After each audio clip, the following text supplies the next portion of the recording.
Um, dois, três, gravando a nossa revisão de geografia, tá? Em geografia, nessa unidade, nós trabalhamos 3 assuntinhos, mas na prova nós vamos abordar apenas 2 assuntinhos, tá? O capítulo 2 e o capítulo 3. No seu livro, esses assuntinhos estão a partir da página 117. Ô, tia, Oi, Santo. Fala. Tô gravando já, mas fala. religião é hoje? Misericórdia. Depois eu te respondo essa pergunta. Então, vamos lá. As comunidades e seus territórios foi o primeiro assunto que nós abordamos aqui no capítulo 2, na página 117 do seu livro. Aqui está dizendo que uma comunidade tradicional, não é qualquer comunidade, é só as tradicionais, são aquelas comunidades que têm uma cultura diferente das culturas predominantes. Exemplo, você mora em uma comunidade, né? Cândido Sales é a nossa comunidade urbana. As comunidades urbanas, elas possuem culturas predominantes. Por exemplo, as comunidades urbanas usam equipamentos tecnológicos no seu dia a dia, as comunidades urbanas possuem informações por meio de tecnologias, né? As comunidades urbanas compram a alimentação de que precisam, as comunidades urbanas geralmente adquirem o conhecimento na escola ou por meio de pesquisas. Porém, as comunidades tradicionais, elas não são exatamente iguais às urbanas.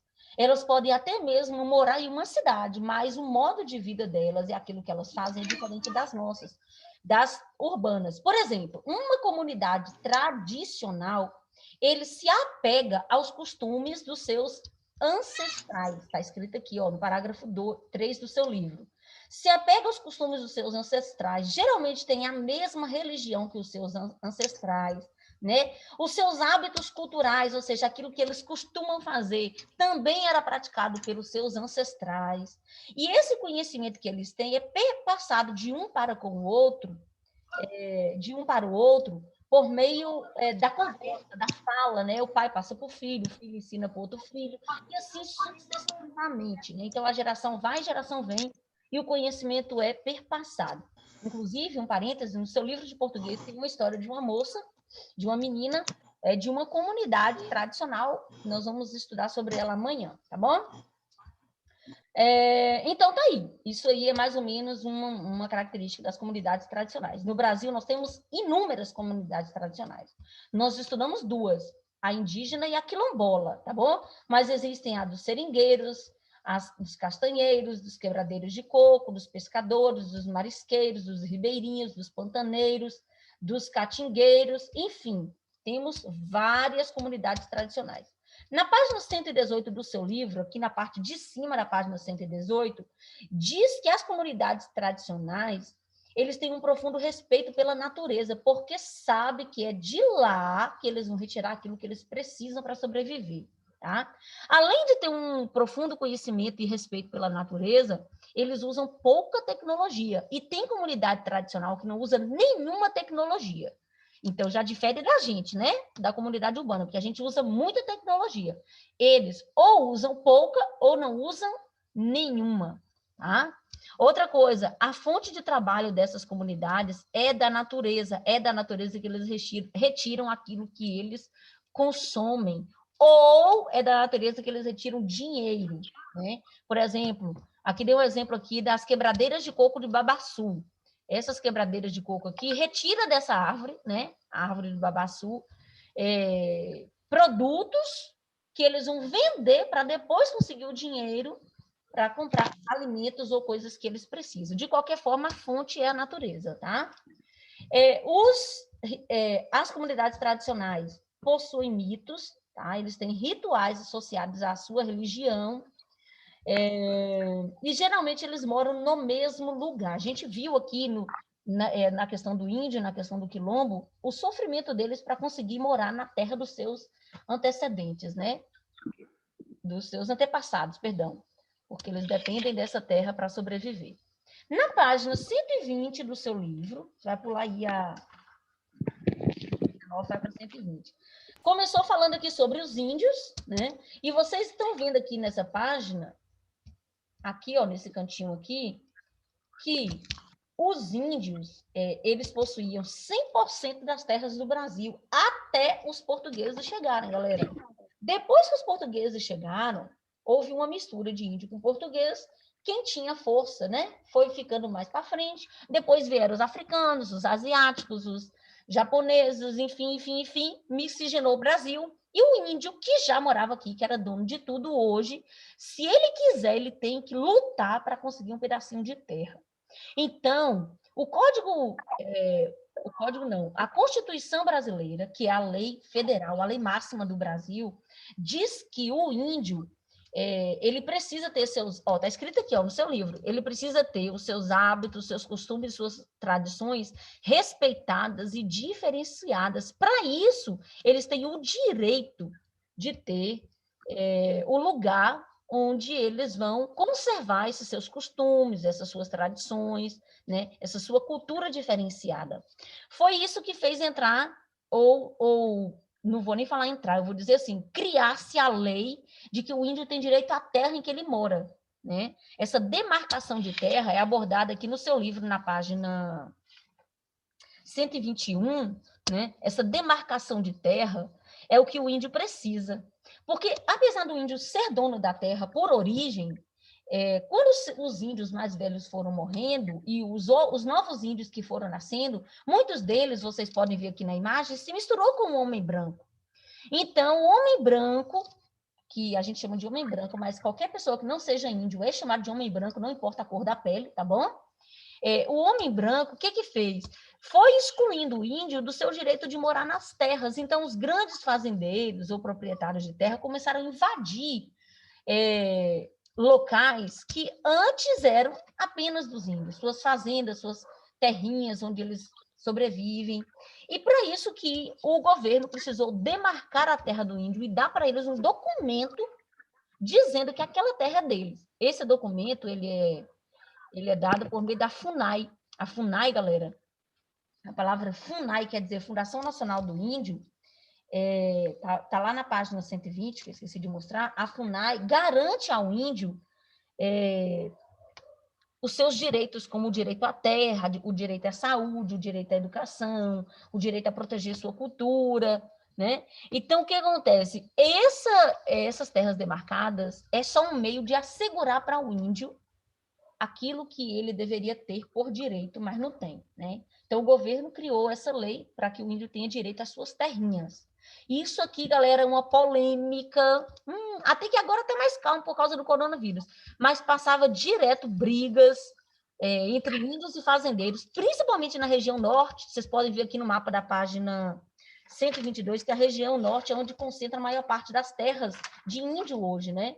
Então, aqui na região norte, muitos fazendeiros querem tomar conta dessas terras dos índios para vender a madeira, sei lá, para plantar no lugar. Então, muitos confrontos existem entre índios e esses fazendeiros, né? É por isso que a FUNAI precisa intervir, dando ao índio o seu direito à sua terra, documentada, porque antes o índio não precisava de documento. Agora, se ele não tiver documento, ele está, no mínimo, enrolado e vai para o meio da rua. Infelizmente, né? Mas essa é a realidade, tá bom? Por que a FUNAI precisa dar essas terras para os índios, galera? No seu livro aqui, na página...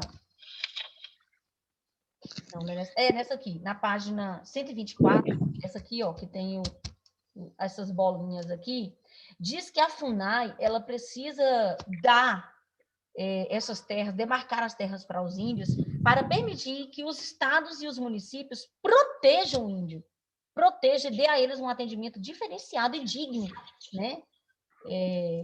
E digno. Senão, eles vão viver e receber os direitos como qualquer um de nós, sendo que eles têm uma cultura diferente. Também é preciso demarcar as terras deles, galera, está na letra B aqui, para garantir uma diversidade étnica e cultural dos povos indígenas. A gente sabe que muitos dos índios foram massacrados e mortos, inclusive, né? Sua população foi quase que dizimada depois da invasão do homem branco às suas terras. Então, garantir essas terras é garantir a sua diversidade cultural, é garantir que os índios não entrem em extinção. É mais ou menos essa palavra, tá?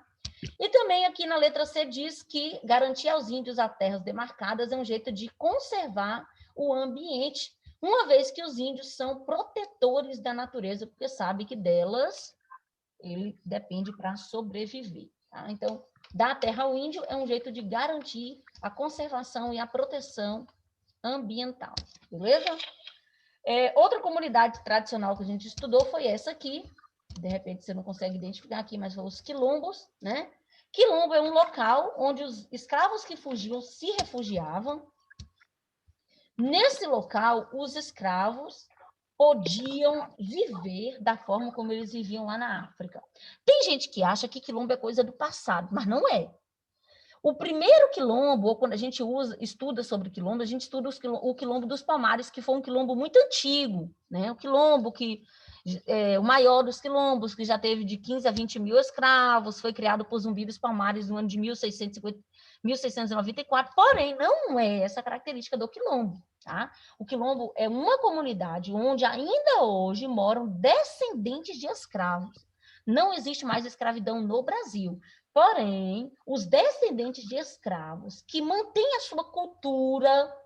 Qual é a cultura do escravo? Vou dar um exemplo. Tá?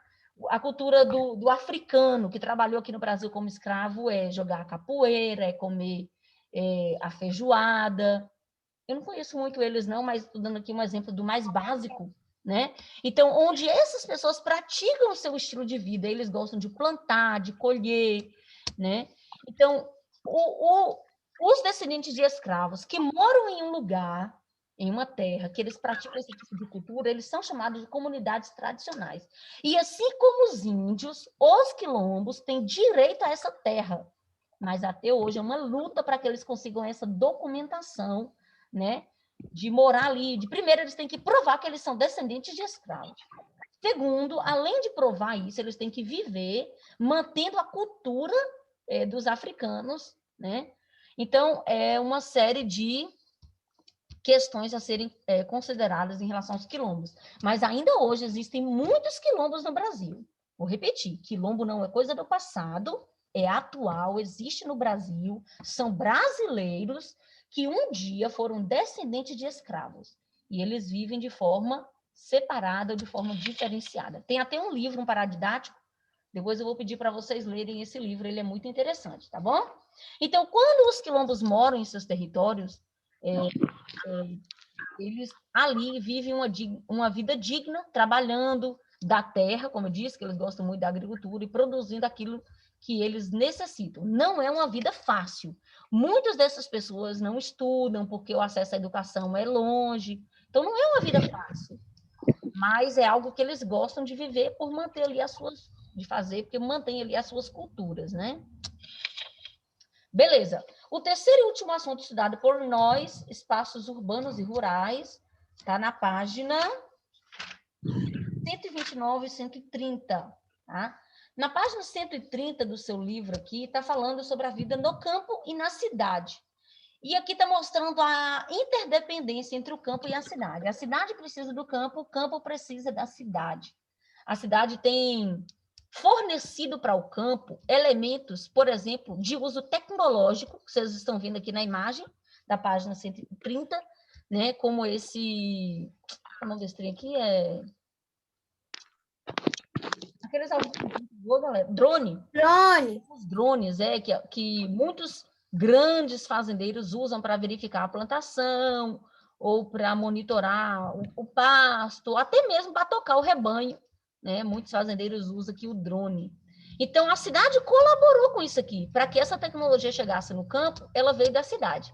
E a cidade depende totalmente do campo, porque é daqui que nós retiramos, por exemplo, esses alimentos que estão sendo mencionados aqui, ou o leite e seus derivados que nós consumimos na cidade, né, vem do campo, beleza? Outra coisa que a cidade colabora com o campo, galera, é que a cidade ela fornece para o campo os estudos, os cursos de formação, tá? E também as pequenas indústrias chamadas de agronegócios.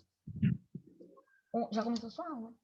Onde o comércio e os produtos naturais são transformados em produtos industrializados. Então, existe aqui uma dependência. Vocês estão vendo nessa imagem que eu achei ela tão massa, ó, na imagem da página 132, Tá aqui, ó, tudo, um exemplo, né? Tudo que a cidade pode usufruir que vem do campo. Por exemplo, alimentos, como eu disse, e minerais. E o campo oferece para a cidade as máquinas, a tecnologia, o estudo, roupas, instrumentos que eles precisam. Isso aqui eu estou dizendo apenas de produtos, sem contar serviços, né? Por exemplo, quem mora no campo depende dos serviços de banco, depende do serviço de saúde, depende do serviço de educação. Tudo isso oferecido pela cidade. Quem mora na cidade depende do serviço do agricultor, do agropecuarista, não, do pecuarista que mora aqui no campo. Enfim, então, não tem como falar cidade, separar, dissociar cidade de campo. Eles são completamente ligados um ao outro, tá bom?